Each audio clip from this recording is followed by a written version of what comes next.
tu vas bien, je suis très contente de te retrouver aujourd'hui pour une nouvelle vidéo tutoriel.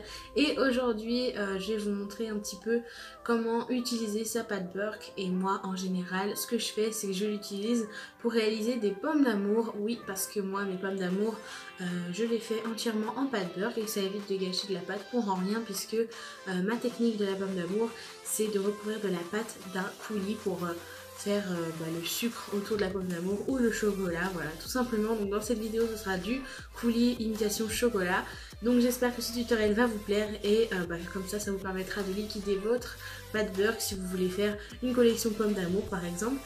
Donc voilà, sur ce je vous laisse avec le tutoriel, la liste du matériel. Bon, vous aurez donc besoin de pâte Burke, d'un cure-dent, d'un clou à œil, d'un dotting tool et du coulis de la couleur de votre choix.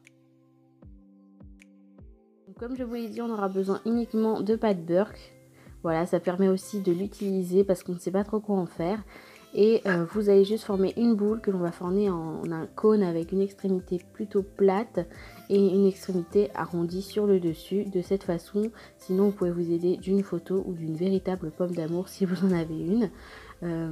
Ensuite on va prendre la moitié d'un cure-dent que l'on va mettre bien au centre de la pomme et ça va créer un petit peu la bonne forme en fait. Le fait de mettre le cure-dent à l'intérieur, ça va un petit peu déformer la pomme et ça va donner une véritable forme. Ensuite on vient tremper dans du chocolat comme moi, sinon vous pouvez faire comme les vraies pommes d'amour dans du coulis rouge pour imiter le sucre. Voilà, c'est à vous de voir selon la pomme d'amour que vous voulez réaliser. Et on vient la tourner délicatement dans le chocolat. Donc il faut qu'il soit suffisamment liquide pour pouvoir tourner, mais pas trop non plus pour pas que cela coule une fois que l'on mettra en cuisson.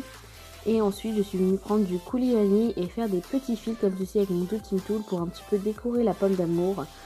Aussi j'ai déjà vu des pommes d'amour moitié chocolat blanc, moitié chocolat au lait. Donc vous prenez votre pomme d'amour, vous la trempez une moitié dans le chocolat et vous aidez d'un outil pour un petit peu répartir le coulis, et l'autre moitié avec du coulis vanille, ce sera aussi joli.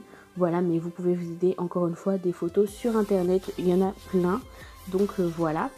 Et ensuite je suis venue mettre mon dotting tool. Donc petite astuce, vu que c'est dans du coulis etc, ça glisse un peu sur mon assiette. Du coup je suis venue m'aider tout simplement de mon dotting tool. Je lui mets dans l'anneau du clou à œil et je appuie dessus pour pouvoir mieux le mettre à l'intérieur de ma pomme d'amour. Voilà, c'est une petite astuce que je vous donne et c'est bien pratique. Et voilà ce que cela donne. C'est déjà terminé, j'espère que ça vous aura plu et donc je vous laisse avec la suite de la vidéo.